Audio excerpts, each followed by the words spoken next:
ਤੋਂ ਪਹਿਲਾਂ ਤਾਂ ਸਾਡੇ YouTube ਚੈਨਲ ਨਾਲ ਜੁੜੇ ਹੋਏ ਸਾਰੇ ਹੀ ਵੀਰ ਭੈਣ ਭਰਾਵਾਂ ਨੂੰ ਆਦੇਸ਼ ਜਿਨ੍ਹਾਂ ਵੀਰ ਭੈਣ ਭਰਾਵਾਂ ਨੇ ਸਾਡੇ ਚੈਨਲ ਨੂੰ ਸਬਸਕ੍ਰਾਈਬ ਨਹੀਂ ਕੀਤਾ ਉਹ ਚੈਨਲ ਨੂੰ ਸਬਸਕ੍ਰਾਈਬ ਜ਼ਰੂਰ ਕਰ ਲੈਣ ਤਾਂ ਜੋ ਅੱਗੇ ਦੀ ਕਥਾ ਨਿਰੰਤਰ ਤੁਹਾਡੇ ਕੋਲ ਆ ਸਕੇ। ਗਰੁੜ ਪੁਰਾਣ ਜੀ ਦੀ ਕਥਾ ਕਰਦੇ ਜੀ ਆਪਾਂ। ਕਥਾ ਨਹੀਂ ਕਹਿ ਸਕਦੇ, ਇਹ 'ਚ ਗਿਆਨ ਲੈ ਸਕਦੇ ਆਪਾਂ, ਕਿਉਂਕਿ ਗਰੁੜ ਪੁਰਾਣ ਦੀ ਜਿਹੜੀ ਕਥਾ ਹੈਗੀ ਉਹਦੇ ਵਿੱਚ ਸਾਰਾ ਕੁਛ ਲਿਖਿਆ ਵਾ। ਇਹ ਦੇਖੋ ਜੀ, ਸ੍ਰੀ ਗਰੁੜ ਪੁਰਾਣ ਜੀ, ਇਹਦੇ ਵਿੱਚ ਆਪਾਂ ਕਿਵੇਂ ਰਹਿਣਾ ਗਾ, ਕਿਵੇਂ ਸਹਿਣਾ ਗਾ, ਉਹ ਸਾਰਾ ਲਿਖਿਆ ਵਾ। ਉਹਦੇ ਬਾਰੇ ਤੁਹਾਨੂੰ ਮੇਰਾ ਫਰਜ਼ ਸੀਗਾ ਵੀ ਤੁਹਾਨੂੰ ਦੱਸਣ ਦਾ। ਇਹਦੇ ਵਿੱਚ ਆਪਾਂ ਨੂੰ ਨਿਯਮਾਂ ਬਾਰੇ ਦੱਸਿਆ ਵਾ ਵੀ ਜਮ ਲੋਕ, ਪਰਲੋਕ, ਸਵਰਗ, ਨਰਕ ਦੇ ਵਿੱਚ ਕਿਹੜੀਆਂ ਯਾਤਨਾਵਾਂ, ਕਿਹੜੇ ਪਾਪ ਕਰਨ ਦੇ ਨਾਲ ਮਿਲਦੀਆਂ ਨੇ, ਉਹਨਾਂ ਬਾਰੇ ਸਾਰਾ ਗਿਆਨ ਦਿੱਤਾ ਹੋਵੇਗਾ ਜੀ। ਚੱਲਦੇ ਜੀ ਆਪਾਂ ਹੁਣ। ਦੂਜਾ ਅਧਿਆਇ ਜੀ ਆਪਣਾ, ਅੱਜ ਤੀਜਾ ਦਿਨ ਹੈ ਜੀ। ਸਲੋ ਕਰਾਂਗੇ, ਸਮਝ ਆਵੇ ਅਤੇ ਸਾਰੀ ਕਥਾ ਸੁਣਿਓ। ਕਿਸੇ ਨਾ ਕਿਸੇ ਦਾ ਮਨ ਅਧਿਆਤਮਿਕ ਤੌਰ 'ਤੇ ਤੁਰਨਾ ਸ਼ੁਰੂ ਹੋ ਜਾਊਗਾ। ਮੈਂ ਇਹੀ ਸਫਲਤਾ ਸਮਝੂੰਗਾ ਆਪਦੀ ਵੀ। ਕਥਾ ਮੈਂ ਪੜ੍ਹ ਕੇ ਸੁਣਾਇਆ ਸੀ ਗਰੁੜ ਪੁਰਾਣ। ਆਮ ਕੋਈ ਇਸ ਪੁਰਾਣ ਨੂੰ ਪੜ੍ਹਦਾ ਨਹੀਂ ਗਾ, ਕਹਿੰਦੇ ਆ ਵੀ ਮਰਨ ਦੇ ਭੋਗ 'ਤੇ ਹੀ ਗਰੁੜ ਪੁਰਾਣ ਦਾ ਭੋਗ ਪੈਂਦਾ ਗਾ, ਪਰ ਨੌਲੇਜ ਲੈਣ ਦੇ ਵਿੱਚ ਕੋਈ ਮਨਾਹੀ ਨਹੀਂ। ਪਾਠ ਵਾਂਗੂ ਪਾਠ ਨਹੀਂ ਕਰਦੇ ਆਪਾਂ, ਇੱਕ ਸਿਰਫ ਇਹ ਤੋਂ ਗਿਆਨ ਲੈ ਰਹੇ ਹਾਂ ਇਸ ਪੁਰਾਣ ਦੇ ਵਿੱਚੋਂ। ਚੱਲਦੇ ਹਾਂ ਜੀ। ਗਰੁੜ ਜੀ ਬੋਲੇ, ਹੇ ਭਗਵਾਨ, ਜਮ ਲੋਕ ਦਾ ਮਾਰਗ ਕਿਹੋ ਜਿਹਾ ਹੈ? ਦੁਖਦਾਈ ਹੈ ਅਤੇ ਉਸ ਵਿੱਚ ਕਿਹੋ ਜਿਹੇ ਪਾਪੀ ਲੋਕ ਜਾਂਦੇ ਹਨ? ਠੀਕ ਹੈ ਜੀ। ਇਹ ਗਰੁੜ ਜੀ ਪੁੱਛਦੇ ਆ ਸ਼੍ਰੀ ਭਗਵਾਨ ਵਿਸ਼ਨੂੰ ਜੀ ਨੂੰ। ਉਹ ਦੱਸ ਰਹੇ ਆ, ਕਿਰਪਾ ਕਰਕੇ ਆਪ ਇਸ ਦਾ ਵਰਣਨ ਕਰੋ। ਸ਼੍ਰੀ ਭਗਵਾਨ ਜੀ ਨੇ ਕਿਹਾ ਕਿ ਹੇ ਗਰੁੜ, ਜਮ ਲੋਕ ਦਾ ਮਾਰਗ ਜੋ ਅਤੀ ਦੁਖਦਾਈ ਹੈ, ਉਸ ਦਾ ਵਰਣਨ ਕਰਦੇ ਹਾਂ। ਭਾਵੇਂ ਤੂੰ ਸਾਡਾ ਭਗਤ ਹੈ, ਫਿਰ ਵੀ ਜਮ ਲੋਕ ਦਾ ਬਿਰਤਾਂਤ ਸੁਣ ਕੇ ਤੂੰ ਕੰਬ ਜਾਵੇਂਗਾ। ਉਸ ਮਾਰਗ ਵਿੱਚ ਕੋਈ ਦਰਖਤ ਨਹੀਂ ਜਿਸ ਦੀ ਛਾਂ ਹੇਠਾਂ ਆਰਾਮ ਕੀਤਾ ਜਾ ਸਕੇ, ਅਤੇ ਨਾ ਹੀ ਕੋਈ ਅੰਨ ਦਾਣਾ ਉਸ ਮਾਰਗ ਵਿੱਚ ਮਿਲਦਾ ਹੈ ਜਿਸ ਨੂੰ ਖਾ ਕੇ ਪ੍ਰਾਣਾਂ ਦੀ ਰੱਖਿਆ ਕੀਤੀ ਜਾ ਸਕੇ। ਤ੍ਰੇਹ ਲੱਗਣ 'ਤੇ ਪਾਣੀ ਪੀਣ ਲਈ ਨਹੀਂ ਮਿਲਦਾ। ਉੱਥੇ ਪਰਲੋਂ ਦੇ ਸਮੇਂ ਵਰਗੇ 11 ਸੂਰਜ ਤਪਦੇ ਹਨ। ਰਸਤੇ ਵਿੱਚ ਠੰਡੀ ਸ਼ੀਤ ਹਵਾ ਨਾਲ ਦੁਖੀ ਹੋਇਆ ਜੀਵ ਕਿਤੇ ਕੰਡਿਆਂ ਨਾਲ ਵਿੰਨ੍ਹਿਆ ਜਾਂਦਾ ਹੈ ਅਤੇ ਕਿਤੇ ਉਸ ਨੂੰ ਸੱਪ ਡਸਦੇ ਹਨ, ਅਤੇ ਕਿਤੇ ਸ਼ੇਰ, ਬਘਿਆੜ ਅਤੇ ਕੁੱਤੇ ਉਸ ਨੂੰ ਪਾੜਦੇ ਹਨ। ਕਿਤੇ ਅੱਗ ਵਿੱਚ ਸੜਦਾ ਹੈ, ਕਿਤੇ ਉਸ ਨੂੰ ਬਿੱਛੂ ਡੰਗ ਮਾਰਦੇ ਹਨ। ਇਸ ਤੋਂ ਪਿੱਛੋਂ ਥੋੜ੍ਹਾ ਭਿਆਨਕ ਅਸਪ੍ਰਿਤ ਬਨ ਆ ਜਾਂਦਾ ਹੈ ਜਿਸ ਦਾ ਵਿਸਥਾਰ 2000 ਯੋਜਨ ਹੈ। ਉਸ ਬਨ ਵਿੱਚ ਕਾਂ, ਉੱਲੂ, ਇੱਲਾਂ, ਮਧੂਮੱਖੀਆਂ ਅਤੇ ਮੱਛਰਾਂ ਦਾ ਕੋਈ ਅੰਤ ਸ਼ੁਮਾਰ ਨਹੀਂ ਹੈ। ਦਾਵਾ ਅਗਨੀ ਲੱਗੀ ਹੋਈ ਹੈ। ਤਲਵਾਰ ਵਰਗੇ ਤਿੱਖੀ ਧਾਰ ਵਾਲੇ ਪੱਥਰਾਂ ਨਾਲ ਪਾਪੀ ਪੁਰਸ਼ਾਂ ਦੇ ਸਰੀਰ ਛਾਨੀ ਹੋ ਜਾਂਦੇ ਹਨ। ਰਸਤੇ ਵਿੱਚ ਕਿਤੇ ਅੰਨ੍ਹੇ ਖੂਹ ਵਿੱਚ ਡਿੱਗਣਾ ਪੈਂਦਾ ਹੈ ਅਤੇ ਕਿਤੇ ਭਿਆਨਕ ਪਹਾੜਾਂ ਨਾਲ ਟੱਕਰਾਂ ਲੱਗਦੀਆਂ ਹਨ। ਕਿਤੇ ਛੁਰੇ ਦੀ ਧਾਰ ਵਰਗੇ ਕਿੱਲਾਂ ਦੇ ਕੰਢਿਆਂ 'ਤੇ ਚੱਲਣਾ ਪੈਂਦਾ ਹੈ, ਕਿਤੇ ਬੜੇ ਡੂੰਘੇ ਟੋਏ ਵਿੱਚ ਡਿੱਗਣਾ ਪੈਂਦਾ ਹੈ, ਕਿਤੇ ਜੋਕਾਂ ਨਾਲ ਭਰੇ ਚਿੱਕੜ ਵਿੱਚ ਤੁਰਨਾ ਪੈਂਦਾ ਹੈ, ਕਿਤੇ ਤਪੀ ਹੋਈ ਰੇਤ ਪਰ, ਕਿਤੇ ਤਪੇ ਹੋਏ ਤਾਂਬੇ ਦੇ ਪੱਤਰਿਆਂ ਪਰ, ਕਿਤੇ ਧੂੰਏਂ ਨਾਲ ਭਰੇ ਰਸਤੇ ਵਿੱਚ ਅੱਗ ਦੇ ਅੰਗਿਆਰਾਂ 'ਤੇ ਚੱਲਣਾ ਪੈਂਦਾ ਹੈ। ਉਸ ਰਸਤੇ ਵਿੱਚ ਕਿਤੇ ਅੰਗਿਆਰ ਵਰਸਦੇ ਹਨ, ਕਿਤੇ ਪੱਥਰ, ਲਹੂ ਅਤੇ ਸ਼ਸਤਰਾਂ ਦੀ ਵਰਖਾ ਹੁੰਦੀ ਹੈ। ਕਿਤੇ ਗਰਮ ਪਾਣੀ ਵਗਦਾ ਹੈ ਅਤੇ ਕਿਤੇ ਚਿੱਕੜ ਦੀ ਬਾਰਿਸ਼ ਹੁੰਦੀ ਹੈ। ਕਿਤੇ ਰਸਤਾ ਨੀਵਾਂ ਹੈ ਅਤੇ ਕਿਤੇ ਉੱਚੇ ਪਹਾੜਾਂ 'ਤੇ ਚੜ੍ਹਨਾ ਪੈਂਦਾ ਹੈ। ਕਿਤੇ ਬੜੀਆਂ ਹਨੇਰੀਆਂ ਗੁਫਾ ਵਿੱਚੋਂ ਲੰਘਣਾ ਪੈਂਦਾ ਹੈ। ਕਿਤੇ ਬੜੇ ਕਸ਼ਟ ਨਾਲ ਪਹਾੜਾਂ ਦੀਆਂ ਚੋਟੀਆਂ 'ਤੇ ਚੜ੍ਹਨਾ ਪੈਂਦਾ ਹੈ। ਕਿਤੇ ਪਾਕ, ਲਹੂ ਅਤੇ ਵਿਸ਼ਟਾ ਨਾਲ ਭਰੇ ਕੁੰਡ ਵਿੱਚ ਡਿੱਗਦਾ ਹੈ। ਅਤੇ ਇਸ ਰਸਤੇ ਵਿੱਚ ਅਤਿਅੰਤ ਡਰਾਉਣੀ ਵੈਤਰਣੀ ਨਦੀ ਆਉਂਦੀ ਹੈ। ਉਹ ਵੇਖਣ ਵਿੱਚ ਹੀ ਡਰਾਉਣੀ ਨਹੀਂ, ਸਗੋਂ ਸੁਣਨ ਵਿੱਚ ਵੀ ਅਤੀ ਡਰਾਉਣੀ ਹੈ। ਇਹ ਭਿਆਨਕ ਨਦੀ 400 ਕੋਹ ਚੌੜੀ ਹੈ। ਉਸ ਵਿੱਚ ਪਾਕ ਲਹੂ ਵਗਦਾ ਹੈ। ਉਸ ਦੇ ਕੰਢੇ ਹੱਡੀਆਂ ਦੇ ਬਣੇ ਹੋਏ ਹਨ। ਉਸ ਵਿੱਚ ਮਾਸ ਅਤੇ ਲਹੂ ਦਾ ਚਿੱਕੜ ਭਰਿਆ ਹੋਇਆ ਹੈ। ਪਾਪੀਆਂ ਲਈ ਉਸ ਨੂੰ ਪਾਰ ਕਰਨਾ ਬਹੁਤ ਕਠਿਨ ਹੈ। ਇਹ ਸਾਰਾ ਬਿਰਤਾਂਤ ਨਰਕ ਦਾ ਰਸਤਾ ਜਿਹੜਾ ਉਹਦੇ ਵਿੱਚ ਆਉਂਦਾ ਜੀ। ਉਸ ਨੂੰ ਪਾਰ ਕਰਨਾ ਬਹੁਤ ਕਠਿਨ ਹੈ। ਉਸ ਵਿੱਚ ਬੇਅੰਤ ਮਗਰਮੱਛ ਇੱਲਾਂ ਦੇ ਡਰਾਉਣੇ ਜੀਵ ਹਨ। ਉਹ ਨਦੀ ਆਪਣੇ ਨੇੜੇ ਆਏ ਪਾਪੀ ਨੂੰ ਵੇਖ ਕੇ ਅੱਗ ਦੇ ਧੂੰਏਂ ਨਾਲ ਉਸ ਤਰ੍ਹਾਂ ਦੀ ਉਬਲਦੀ ਹੈ ਜਿਸ ਤਰ੍ਹਾਂ ਕੜਾਹੀ ਵਿੱਚ ਘਿਓ ਉਬਲਦਾ ਹੋਵੇ। ਉਹ ਨਦੀ ਸੂਈ ਵਰਗੇ ਮੂੰਹ ਵਾਲੇ ਕੀੜਿਆਂ ਨਾਲ ਭਰੀ ਪਈ ਹੋਈ ਹੈ। ਬੱਜਰ ਸਮਾਨ ਚੁੰਝਾਂ ਵਾਲੇ ਗਿੱਧਾਂ, ਕਾਵਾਂ, ਮਗਰਮੱਛ, ਜੋਕਾਂ, ਕੱਛੂਆਂ ਅਤੇ ਮਾਸਾਹਾਰੀ ਜੀਵਾਂ ਨਾਲ ਭਰਪੂਰ ਹੈ। ਉਸ ਨਦੀ ਵਿੱਚ ਪਏ ਹੋਏ ਪਾਪੀ ਜੀਵ ਹਾਏ ਭਰਾ, ਹਾਏ ਪੁੱਤਰ, ਹਾਏ ਪਿਤਾ ਇਸ ਤਰ੍ਹਾਂ ਕਹਿ ਕੇ ਚੀਕ ਪੁਕਾਰ ਕਰਦੇ ਹਨ। ਜਦੋਂ ਉਹਨਾਂ ਨੂੰ ਭੁੱਖ ਪਿਆਸ ਲੱਗਦੀ ਹੈ ਤਾਂ ਜਮਦੂਤ ਉਹਨਾਂ ਨੂੰ ਪੀਣ ਲਈ ਲਹੂ ਦਿੰਦੇ ਹਨ, ਕਿਉਂਕਿ ਉਸ ਨਦੀ ਵਿੱਚ ਝੱਗ ਵਾਲਾ ਲਹੂ ਹੁੰਦਾ ਹੈ। ਉਹ ਨਦੀ ਬੜੀ ਭਿਆਨਕ ਆਵਾਜ਼ ਨਾਲ ਗਰਜਦੀ ਹੈ। ਉਸ ਵੱਲ ਵੇਖਿਆ ਵੀ ਨਹੀਂ ਜਾਂਦਾ। ਇਹੋ ਜਿਹੀ ਭਿਆਨਕ ਨਦੀ ਨੂੰ ਵੇਖ ਕੇ ਪਾਪੀ ਜੀਵ ਬੇਹੋਸ਼ ਹੋ ਜਾਂਦੇ ਹਨ। ਉਸ ਨਦੀ ਵਿੱਚ ਬਹੁਤ ਸਾਰੇ ਬਿੱਛੂ ਅਤੇ ਕਾਲੇ ਸੱਪ ਹੁੰਦੇ ਹਨ। ਉਹਨਾਂ ਤੋਂ ਬਚਣ ਦਾ ਕੋਈ ਉਪਾਅ ਨਹੀਂ ਹੁੰਦਾ। ਉਸ ਵੈਤਰਣੀ ਨਦੀ ਵਿੱਚ ਇੰਨੀਆਂ ਘੁੰਮਣ ਘੇਰੀਆਂ ਪੈਂਦੀਆਂ ਹਨ ਜਿਸ ਵਿੱਚ ਪਾਪੀ ਜੀਵ ਡਿੱਗਦਿਆਂ ਹੀ ਇੱਕਦਮ ਪਤਾਲ ਵਿੱਚ ਚਲੇ ਜਾਂਦੇ ਹਨ ਅਤੇ ਇੱਕ ਪਲ ਵਿੱਚ ਫਿਰ ਉੱਪਰ ਆ ਜਾਂਦੇ ਹਨ। ਉਹ ਨਦੀ ਪਾਪੀਆਂ ਨੂੰ ਡੋਬਣ ਲਈ ਬਣਾਈ ਹੈ। ਉਸ ਦਾ ਕੋਈ ਕੰਢਾ ਵਿਖਾਈ ਨਹੀਂ ਦਿੰਦਾ। ਉਹ ਬਹੁਤ ਭਿਆਨਕ ਹੈ। ਉਸ ਨੂੰ ਪਾਰ ਨਹੀਂ ਕੀਤਾ ਜਾ ਸਕਦਾ। ਇਹਨਾਂ ਦੁੱਖਾਂ ਨਾਲ ਭਰੇ ਜਮ ਮਾਰਗ ਵਿੱਚ ਰੋਂਦੇ ਚੀਕਦੇ ਪਾਪੀ ਤੁਰੇ ਜਾਂਦੇ ਹਨ। ਜਮਦੂਤ ਕਿਸੇ ਨੂੰ ਫਾਂਸੀ ਵਿੱਚ ਬੰਨ੍ਹ ਕੇ ਅਤੇ ਕਿਸੇ ਦੇ ਕੰਨਾਂ ਵਿੱਚ ਰੱਸੀਆਂ ਪਾ ਕੇ ਅਤੇ ਕਿਸੇ ਨੂੰ ਕਾਲ ਦੇ ਫਾਹੀ ਵਿੱਚ ਬੰਨ੍ਹ ਕੇ ਖਿੱਚੀ ਲਈ ਜਾਂਦੇ ਹਨ। ਕਿਸੇ ਨੂੰ ਕਾਂ ਦੀ ਚੁੰਝ ਨਾਲ ਘਸੀਟਦੇ ਹਨ। ਜਮਦੂਤ ਕਿਸੇ ਦੇ ਗਲ, ਹੱਥ ਪੈਰ ਅਤੇ ਪਿੱਠ ਵਿੱਚ ਸੰਗਲ ਬੰਨ੍ਹ ਕੇ ਸਰੀਰ 'ਤੇ ਲੋਹਾ ਲੱਦ ਕੇ ਲੈ ਜਾਂਦੇ ਹਨ। ਜਮਦੂਤ ਪਾਪੀਆਂ ਨੂੰ ਰਸਤੇ ਵਿੱਚ ਲੋਹੇ ਦੇ ਡੰਡਿਆਂ ਨਾਲ ਮਾਰਦੇ ਹਨ। ਇਸ ਮਾਰ ਨਾਲ ਉਹਨਾਂ ਦੇ ਮੂੰਹ ਵਿੱਚੋਂ ਲਹੂ ਵਗਦਾ ਹੈ। ਉਸ ਲਹੂ ਨੂੰ ਉਹ ਪਾਪੀ ਪੀਂਦੇ ਹਨ। ਆਪਣੇ ਕੀਤੇ ਹੋਏ ਬੁਰੇ ਕਰਮਾਂ ਨੂੰ ਸੋਚ ਕੇ ਗਲਾਨੀ ਨਾਲ ਭਰੇ ਹੋਏ ਅਤੇ ਬੜੇ ਕਸ਼ਟ ਸਹਿੰਦੇ ਹੋਏ ਪਾਪੀ ਜਮਲੋਕ ਨੂੰ ਜਾਂਦੇ ਹਨ। ਇਹਨਾਂ ਦੁੱਖ ਪਾਉਣ 'ਤੇ ਵੀ ਉਹ ਮੂਰਖ ਰਸਤੇ ਵਿੱਚ ਹਾਏ ਪੁੱਤਰ, ਹਾਏ ਪੁੱਤਰ ਇਹ ਕਹਿ ਕੇ ਹਾਹਾਕਾਰ ਕਰਦੇ ਹਨ। ਉਹ ਕਹਿੰਦੇ ਹਨ ਕਿ ਸਾਡੇ ਬੜੇ ਭਾਰੀ ਪੁੰਨ ਸਨ ਜਿਸ ਕਰਕੇ ਸਾਨੂੰ ਮਨੁੱਖ ਜਨਮ ਮਿਲਿਆ ਸੀ। ਇਹੋ ਜਿਹਾ ਉੱਤਮ ਜਨਮ ਪ੍ਰਾਪਤ ਕਰਕੇ ਵੀ ਅਸਾਂ ਕੋਈ ਧਰਮ ਦਾ ਕਾਰਜ ਨਹੀਂ ਕੀਤਾ। ਇਹ ਮੈਂ ਕੀ ਕੀਤਾ? ਮੈਂ ਕਿਸੇ ਲੋੜਵੰਦ ਨੂੰ ਕਦੀ ਦਾਨ ਨਹੀਂ ਦਿੱਤਾ ਸੀ ਅਤੇ ਹੋਮ ਯੱਗ ਨਹੀਂ ਕੀਤਾ ਸੀ। ਨਾ ਦੇਵੀ ਦੇਵਤਿਆਂ ਦੀ ਪੂਜਾ ਕੀਤੀ ਅਤੇ ਨਾ ਹੀ ਵਿਧੀ ਪੂਰਵਕ ਤੀਰਥਾਂ ਦੀ ਯਾਤਰਾ ਕੀਤੀ। ਇਸ ਲਈ ਹੇ ਜੀਵ, ਜਿਹੋ ਜਿਹੇ ਤੂੰ ਕਰਮ ਕੀਤੇ ਹਨ ਉਹੋ ਜਿਹੇ ਫਲ ਭੋਗ। ਹੇ ਜੀਵ, ਤੂੰ ਨਾ ਕਦੀ ਬ੍ਰਾਹਮਣਾਂ ਦੀ ਪੂਜਾ ਕੀਤੀ, ਨਾ ਗੰਗਾ ਜਮਨਾ ਤੀਰਥ 'ਤੇ ਇਸ਼ਨਾਨ ਕੀਤੇ ਅਤੇ ਨਾ ਭਲੇ ਪੁਰਸ਼ਾਂ ਦੀ ਸੇਵਾ ਕੀਤੀ, ਨਾ ਕੋਈ ਪਰਉਪਕਾਰ ਦਾ ਕੰਮ ਕੀਤਾ। ਇਸ ਲਈ ਹੇ ਜੀਵ, ਜੋ ਕਰਮ ਤੂੰ ਕੀਤੇ ਹਨ ਹੁਣ ਉਹਨਾਂ ਦਾ ਫਲ ਭੋਗ। ਨਿਰਜਲ ਦੇਸ਼ ਵਿੱਚ ਮਨੁੱਖਾਂ ਅਤੇ ਪੰਛੀਆਂ ਲਈ ਤੂੰ ਕੋਈ ਪਾਣੀ ਦਾ ਪ੍ਰਬੰਧ ਨਹੀਂ ਕੀਤਾ ਅਤੇ ਨਾ ਹੀ ਬ੍ਰਾਹਮਣਾਂ ਅਤੇ ਗਊਆਂ ਦੀ ਸੇਵਾ ਕੀਤੀ ਹੈ।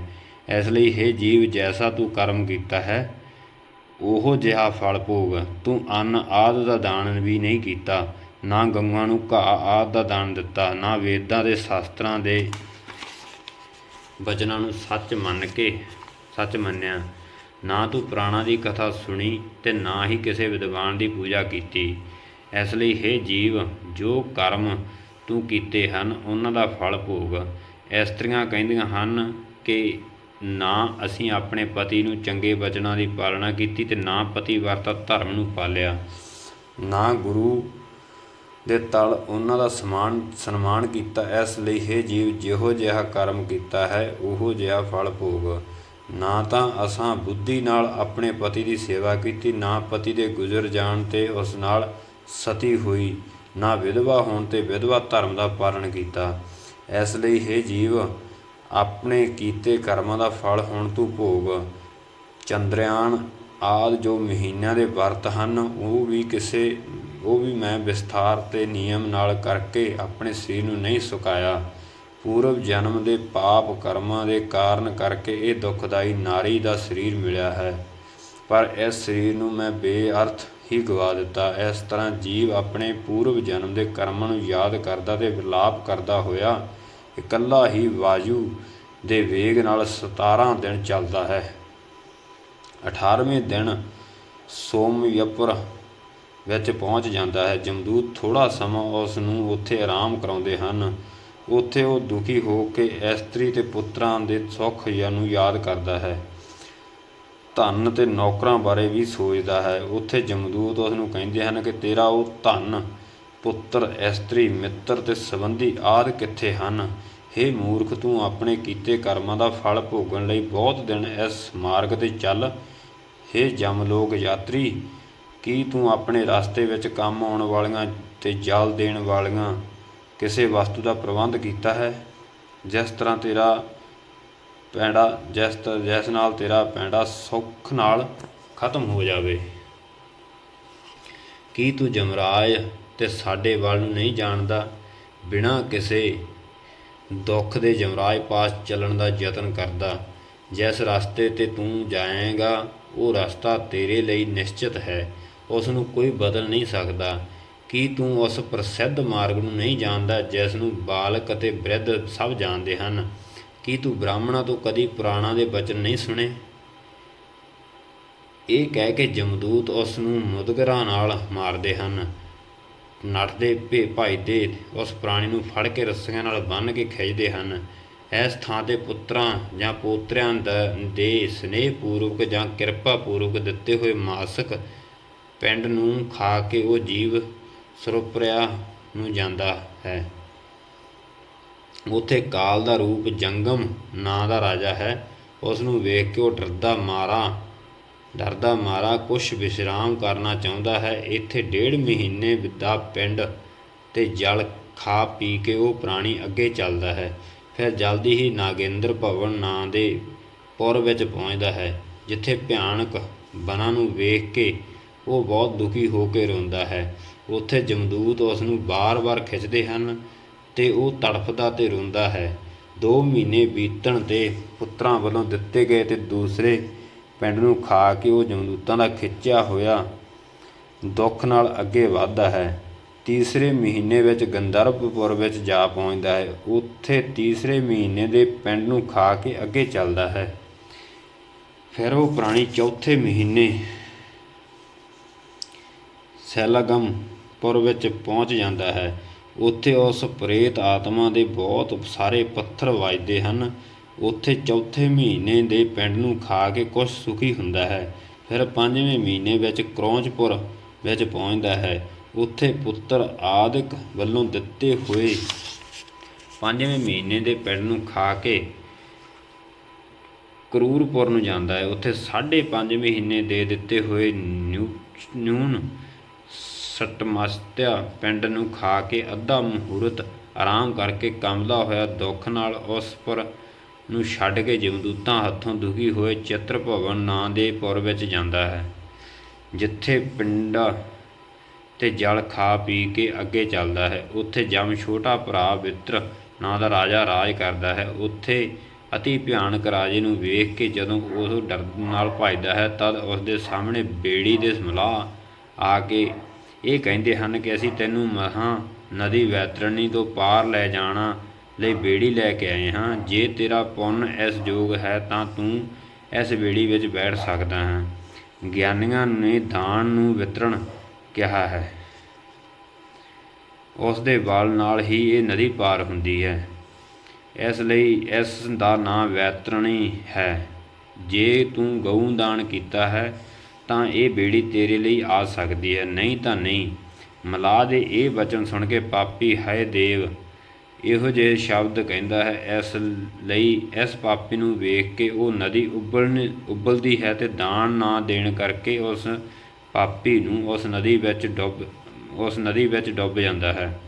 ਤਦ ਆਕਾਸ਼ ਵਿੱਚ ਰਹਿੰਦੇ ਜਮਦੂਤ ਉਸ ਦੇ ਮੂੰਹ ਵਿੱਚ ਕੁੰਡਾ ਪਾ ਕੇ ਉਸ ਨੂੰ ਇਉਂ ਖਿੱਚਦੇ ਹਨ ਜਿਵੇਂ ਕੁੰਡੀ ਵਿੱਚ ਫਸੀ ਮੱਛੀ ਨੂੰ ਸ਼ਿਕਾਰੀ ਖਿੱਚ ਲੈਂਦੇ ਹਨ। ਉੱਥੇ ਉਹ ਨਦੀ ਤੋਂ ਪਾਰ 6ਵੇਂ ਮਹੀਨੇ ਪਿੰਡ ਨੂੰ ਖਾ ਕੇ ਰੋਂਦਾ ਚੀਕਦਾ ਭੁੱਖ ਪਿਆਸ ਨਾਲ ਦੁਖੀ ਹੋਇਆ ਅੱਗੇ ਚੱਲਦਾ ਹੈ। 7ਵੇਂ ਮਹੀਨੇ ਵਿੱਚ ਵਹਿਪਾਦਪੁਰ ਵਿੱਚ ਜਾ ਪਹੁੰਚਦਾ ਹੈ। ਉੱਥੇ ਪੁੱਤਰ ਆਦਿਕ ਦਾ ਦਿੱਤਾ ਹੋਇਆ 7ਵੇਂ ਮਹੀਨੇ ਦਾ ਪਿੰਡ ਖਾ ਕੇ ਉਸ ਪੁਰ ਨੂੰ ਛੱਡ ਕੇ ਆਕਾਸ਼ ਮਾਰਗ ਵਿੱਚ ਚੱਲਦਾ ਹੈ। ਹੇ ਗਰੁੜ, ਉੱਥੇ ਵੀ ਉਹ ਕਈ ਤਰ੍ਹਾਂ ਦੇ ਦੁੱਖ ਭੋਗਦਾ ਹੈ। ਫਿਰ 8ਵੇਂ ਮਹੀਨੇ ਦਾ ਪਿੰਡ ਖਾ ਕੇ ਅੱਗੇ ਚੱਲਦਾ ਹੋਇਆ ਉਹ ਪ੍ਰੇਤ 9ਵੇਂ ਮਹੀਨੇ ਦੇ ਅਖੀਰ ਨਾਨਾਕ੍ਰੰਦਪੁਰ ਵਿੱਚ ਪਹੁੰਚਦਾ ਹੈ। ਉੱਥੇ ਕਈ ਤਰ੍ਹਾਂ ਨਾਲ ਅਨਕਦਯ ਗਣਾਂ ਨੂੰ ਰੋਂਦੇ ਚੀਕਦੇ ਵੇਖ ਕੇ ਉਹ ਆਪਣੇ ਆਪ ਸੁੰਨ ਹੋ ਕੇ ਦੁੱਖ ਨਾਲ ਰੋਣ ਲੱਗਦਾ ਹੈ। ਫਿਰ 9ਵੇਂ ਮਹੀਨੇ ਦਾ ਪਿੰਡ ਖਾ ਕੇ ਜਮਦੂਤਾਂ ਦੀ ਮਾਰ ਖਾਂਦਾ ਹੋਇਆ ਉਸ ਪੁਰ ਨੂੰ ਛੱਡ ਕੇ ਬੜੇ ਕਸ਼ਟ ਨਾਲ 10ਵੇਂ ਮਹੀਨੇ ਵਿੱਚ ਸਤਪਤ ਭਵਨ ਵਿੱਚ ਜਾਂਦਾ ਹੈ। ਉੱਥੇ ਪੁੱਤਰ ਆਦਿਕ ਦੇ ਦਿੱਤੇ ਹੋਏ ਜਲ ਅਤੇ ਪਿੰਡ ਨੂੰ ਖਾ ਕੇ ਕੁਛ ਸੁਖੀ ਨਹੀਂ ਹੁੰਦਾ। ਫਿਰ 11ਵੇਂ ਮਹੀਨੇ ਦੇ ਅਖੀਰ ਵਿੱਚ ਰੌਦਰਪੁਰ ਵਿੱਚ ਜਾਂਦਾ ਹੈ। ਉੱਥੇ 11ਵੇਂ ਮਹੀਨੇ ਦੇ ਪੁੱਤਰ ਆਦਿਕ ਦੇ ਦਿੱਤੇ ਹੋਏ ਪਿੰਡਾਂ ਨੂੰ ਖਾ ਕੇ 11.5 ਮਹੀਨੇ ਵਿੱਚ ਪਯੋਵਰਨਸ ਨਾਂ ਦੇ ਪੁਰ ਵਿੱਚ ਪਹੁੰਚਦਾ ਹੈ। ਇੱਥੇ ਪ੍ਰੇਤਾਂ ਨੂੰ ਦੁੱਖ ਦੇਣ ਲਈ ਅਤੀ ਭਿਆਨਕ ਬਾਰਿਸ਼ ਹੁੰਦੀ ਹੈ। ਉੱਥੇ ਪੁੱਤਰ ਆਦਿਕ ਦੇ ਦਿੱਤੇ ਘੱਟ ਵੱਧ ਪਿੰਡ ਨੂੰ ਦੁਖੀ ਹੋ ਕੇ ਖਾਂਦਾ ਹੈ। ਉੱਥੇ ਪੂਰਾ ਸਾਲ ਬੀਤ ਜਾਣ 'ਤੇ ਸਤਾਸ਼ਪੁਰ ਵਿੱਚ ਪਹੁੰਚਦਾ ਹੈ, ਜਿੱਥੇ ਹਿਮਾਲਿਆ ਪਰਬਤ ਨਾਲੋਂ ਵੀ 100 ਗੁਣਾ ਵਧੇਰੇ ਠੰਡ ਹੁੰਦੀ ਹੈ। ਠੰਡ ਨਾਲ ਦੁਖੀ ਅਤੇ ਭੁੱਖ ਪਿਆਸ ਨਾਲ ਆਤੁਰ ਹੋਇਆ ਉਹ ਪ੍ਰਾਣੀ ਚਾਰੇ ਪਾਸੇ ਵੇਖਦਾ ਹੈ ਕਿ ਇੱਥੇ ਮੇਰਾ ਕੋਈ ਸੰਬੰਧੀ ਵੀ ਹੈ ਜੋ ਮੇਰੇ ਦੁੱਖਾਂ ਨੂੰ ਨਿਵਰਤ ਕਰ ਸਕੇ। ਤਦ ਜਮਦੂਤ ਉਸ ਨੂੰ ਕਹਿੰਦੇ ਹਨ ਕਿ ਤੂੰ ਇਹੋ ਜਿਹਾ ਕਿਹੜਾ ਪੁੰਨ ਕੀਤਾ ਹੈ ਜਿਸ ਦੇ ਪ੍ਰਭਾਵ ਨਾਲ ਤੇਰਾ ਦੁੱਖ ਨਿਵਰਤ ਹੋਵੇ। ਇੱਥੇ ਵਾਰਸਿਕ ਪਿੰਡ ਖਾ ਕੇ ਉਸ ਨੂੰ ਕੁਛ ਸ਼ਾਂਤੀ ਮਿਲਦੀ ਹੈ। ਫਿਰ ਸਾਲ ਦੇ ਅਖੀਰ ਵਿੱਚ ਜਮਲੋਕ ਦੇ ਕੋਲ ਵਹਿਪੀਤਪੁਰ ਵਿੱਚ ਜਾ ਕੇ ਹੱਥ ਜਿੱਡੇ ਸਰੀਰ ਨੂੰ ਛੱਡ ਦਿੰਦਾ ਹੈ ਅਤੇ ਕਰਮਾਂ ਦਾ ਫਲ ਭੋਗਣ ਲਈ ਉਹ ਆਕਾਸ਼ਚਰੀ ਵਾਯੂ ਰੂਪ ਨਾਲ ਕਸ਼ਟ ਸਹਿਣ ਲਈ ਅੰਗੂਠੇ ਜਿੱਡੇ ਸਰੀਰ ਨੂੰ ਗ੍ਰਹਿਣ ਕਰਕੇ ਜਮਦੂਤਾਂ ਦੇ ਨਾਲ ਜਾਂਦਾ ਹੈ। ਸ੍ਰੀ ਭਗਵਾਨ ਜੀ ਨੇ ਕਿਹਾ, ਹੇ ਗਰੁੜ, ਜਿਸ ਨੇ ਅੰਤ ਸਮੇਂ ਔਦਰ ਵਿਦਿਆਇਕ ਦਾਨ ਨਹੀਂ ਦਿੱਤਾ ਉਹ ਉੱਥੇ ਇਸ ਤਰ੍ਹਾਂ ਪੱਕੇ ਬੰਧਨਾਂ ਵਿੱਚ ਵੱਜਾ ਹੋਇਆ ਬੜੇ ਕਸ਼ਟ ਨਾਲ ਜਾਂਦਾ ਹੈ। ਪਰ ਜਿਸ ਨੇ ਔਦਰ ਵਿਦਾਹਿਕ ਦਾਨ ਦਿੱਤਾ ਹੈ ਉਹ ਬੜੇ ਸੁੱਖ ਨਾਲ ਜਾਂਦਾ ਹੈ। ਹੇ ਗਰੁੜ, ਧਰਮਰਾਜ ਦੀ ਪੁਰੀ ਦੇ 4 ਦਰਵਾਜ਼ੇ ਹਨ। ਉਹਨਾਂ ਵਿੱਚੋਂ ਜਿਹੜਾ ਦੱਖਣੀ ਦੀਵਾਰ ਹੈ ਉਸ ਦਾ ਵਰਣਨ ਹੀ ਅਸੀਂ ਤੈਨੂੰ ਸੁਣਾ ਰਹੇ ਹਾਂ। ਉਸ ਦੀਵਾਰ ਤੋਂ ਜੋ ਅਤੀ ਭਿਆਨਕ ਹੈ, ਭੁੱਖ ਪਿਆਸ ਥਕੇਵੇਂ ਨਾਲ ਜਿਵੇਂ ਪ੍ਰਾਣੀ ਜਾਂਦੇ ਹਨ, ਉਸ ਦਾ ਸਭ ਹਾਲ ਤੈਨੂੰ ਸੁਣਾ ਦਿੱਤਾ ਹੈ। ਹੁਣ ਤੂੰ ਹੋਰ ਕੀ ਸੁਣਨਾ ਚਾਹੁੰਦਾ? ਗਰੁੜ ਪੁਰਾਣ ਜੀ ਦਾ ਦੂਸਰਾ ਅਧਿਆਇ ਸਮਾਪਤ। ਧੰਨਵਾਦ ਜੀ। ਇਹਦੇ ਵਿੱਚ ਇਹ ਚੀਜ਼ ਲਿਖੀ ਵੀ ਹੈ, ਜਦੋਂ ਇਨਸਾਨ ਮਰਦਾ ਗਾ ਉਦੋਂ ਬਾਅਦ ਦੇ ਵਿੱਚ ਉਹਦੇ ਜਿਹੜੇ ਘਰ ਦੇ ਜੀਵ ਹੁੰਦੇ ਜਿਵੇਂ ਪੁੱਤਰ ਧੀਆਂ, ਉਹ ਪਿੰਡ ਦਾਨ ਕਰਦੇ ਆ। ਪੁਰਾਣੇ ਸਮੇਂ 'ਚ ਦੇਖਿਆ ਹੀ ਆਪਾਂ, ਪਿੰਡ ਦਾਨ ਕਰਦੇ ਹੁੰਦੇ ਸੀਗੇ। ਉਹ 13 ਦਿਨ ਕਰਦੇ ਸੀ। ਇਹਨਾਂ ਨੇ ਉਹ 13 ਮਹੀਨਿਆਂ ਦੇ ਵਿੱਚ 13 ਪਿੰਡ ਦਾਨ ਦੱਸੇ ਵੇ ਆ ਵੀ ਜੇ ਉਹ ਪਿੰਡ ਦਾਨ ਕਰਦਾ ਤਾਂ ਆਪਣੀ ਜਿਹੜੀ ਰੂਹ ਆ ਉਹ ਜਮਲੋਕ ਨੂੰ ਜਾਂਦੇ ਹੋਏ ਭੁੱਖੀ ਪਿਆਸੀ ਨਹੀਂ ਰਹਿੰਦੀ। ਜਿਹੜਾ ਆਪਾਂ ਆਪਣੇ ਮਾਂ ਪਿਓ ਜਾਂ ਆਪਣੇ ਵੱਡੇ ਵਡੇਰੇ ਜਾਂ ਕੋਈ ਮਰਦਾ ਉਹਦੇ ਲਈ ਆਪਾਂ ਪਿੰਡ ਦਾਨ ਕਰਦੇ ਹਾਂ, ਉਹ ਪਿੰਡ ਦਾਨ ਦਾ ਜਿਹੜਾ ਫਲ ਆ ਉਸ ਵਿਛੜੀ ਹੋਈ ਰੂਹ ਨੂੰ ਮਿਲਦਾ ਹੈਗਾ। ਉਹਦੇ ਬਾਰੇ ਦੱਸਿਆ ਬਾਈ ਇਹ ਸਾਰਾ ਕੁਝ ਦੂਜੇ ਅਧਿਆਇ ਦੇ ਵਿੱਚ। ਤੀਜਾ ਅਧਿਆਇ ਕੱਲ੍ਹ ਨੂੰ ਆਪਾਂ ਪੜ੍ਹਾਂਗੇ। ਜੁੜੇ ਰਹੋ, ਸੁਣਦੇ ਰਹੋ। ਵੀਡੀਓ ਚੰਗੀ ਲੱਗੇ ਲਾਈਕ ਜ਼ਰੂਰ ਕਰਿਓ। ਮੇਰਾ ਮਕਸਦ ਸਿਰਫ ਇਹ ਆ ਵੀ ਗਰੁੜ ਪੁਰਾਣ ਜੀ ਦੀ ਕਥਾ ਕਰਦੇ ਹਾਂ ਆਪਾਂ। ਗਰੁੜ ਪੁਰਾਣ 18 ਪੁਰਾਣਾਂ ਦੇ ਵਿੱਚੋਂ ਇੱਕ ਪੁਰਾਣ ਆ ਜਿਹੜਾ ਕਿ ਸ਼੍ਰੀ ਗਰੁੜ ਜੀ ਨੇ ਲਿਖਿਆ ਸੀਗਾ। ਆਹ ਵਿਸ਼ਨੂੰ ਭਗਵਾਨ ਜੀ ਬੈਠੇ, ਆ ਗਰੁੜ ਭਗਵਾਨ ਦਾ ਵਾਹਕ ਆ, ਜਿਵੇਂ ਆਪਾਂ ਕਹਿ ਦਈਏ ਵਾਹਣ ਆ ਜਾਂ ਕੋਈ ਸਾਧਨ ਸੀ, ਉਹ ਗਰੁੜ ਆ। ਇਹਨੇ ਵਿਸ਼ਨੂੰ ਭਗਵਾਨ ਜੀ ਨੂੰ ਪੁੱਛਿਆ ਸੀ ਵੀ ਜਮਲੋਕ ਦਾ ਦੁਆਰ ਕੀ ਆ, ਜਮਲੋਕ ਜਾਂਦੇ ਨੇ ਕੀ ਕੀ ਹੁੰਦਾ, ਕੀ ਕੀ ਉੱਥੇ ਕਲਾ ਵਰਤਦੀ ਆ ਪਰਮਾਤਮਾ ਦੀ। ਉਹ ਸਾਰਾ ਕੁਛ ਇਹਦੇ 'ਚ ਲਿਖਿਆ ਵਾ ਗਰੁੜ ਪੁਰਾਣ ਦੇ ਵਿੱਚ। ਉਹੀ ਆਪਾਂ ਕਥਾ ਤੁਹਾਨੂੰ ਸੁਣਾ ਰਹੇ ਹਾਂ। ਤੀਜਾ ਦੇ ਆਪਾਂ ਕੱਲ੍ਹ ਨੂੰ ਪੜ੍ਹਾਂਗੇ।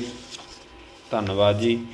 ਕਥਾ ਚੰਗੀ ਲੱਗੇ, ਸਮਝ ਆਈ ਤਾਂ ਕਮੈਂਟ ਕਰਕੇ ਜ਼ਰੂਰ ਲਿਖਿਓ। ਕਮੈਂਟ ਦੇ ਵਿੱਚ ਹਰ ਹਰ ਮਹਾਦੇਵ ਜ਼ਰੂਰ ਲਿਖਿਓ। ਲਾਈਕ ਕਰਿਓ, ਵੀਡੀਓ ਨੂੰ ਵੱਧ ਤੋਂ ਵੱਧ ਸ਼ੇਅਰ ਕਰਿਓ, ਤਾਂ ਜੋ ਕਿਸੇ ਹੋਰ ਭੈਣ ਭਰਾ ਨੂੰ ਜਿਹੜੇ ਗਰੁੜ ਪੁਰਾਣ ਜੀ ਨਹੀਂ ਪੜ੍ਹ ਸਕਦੇ ਜਾਂ ਜਿਨ੍ਹਾਂ ਨੇ ਨਹੀਂ ਪੜ੍ਹਿਆ, ਉਹਨਾਂ ਨੂੰ ਜਿੰਨਾ ਕੁ ਮੈਨੂੰ ਗਿਆਨ ਆ ਮੈਂ ਉਸ ਹਿਸਾਬ ਨਾਲ ਪੜ੍ਹ ਦਾਂਗਾ ਅਤੇ ਉਹਨਾਂ ਨੂੰ ਇਹਦੇ ਵਿੱਚ ਜੋ ਲਿਖਿਆ ਉਹਦੇ ਬਾਰੇ ਜਾਣਕਾਰੀ ਮਿਲ ਸਕੇ। ਧੰਨਵਾਦ ਜੀ।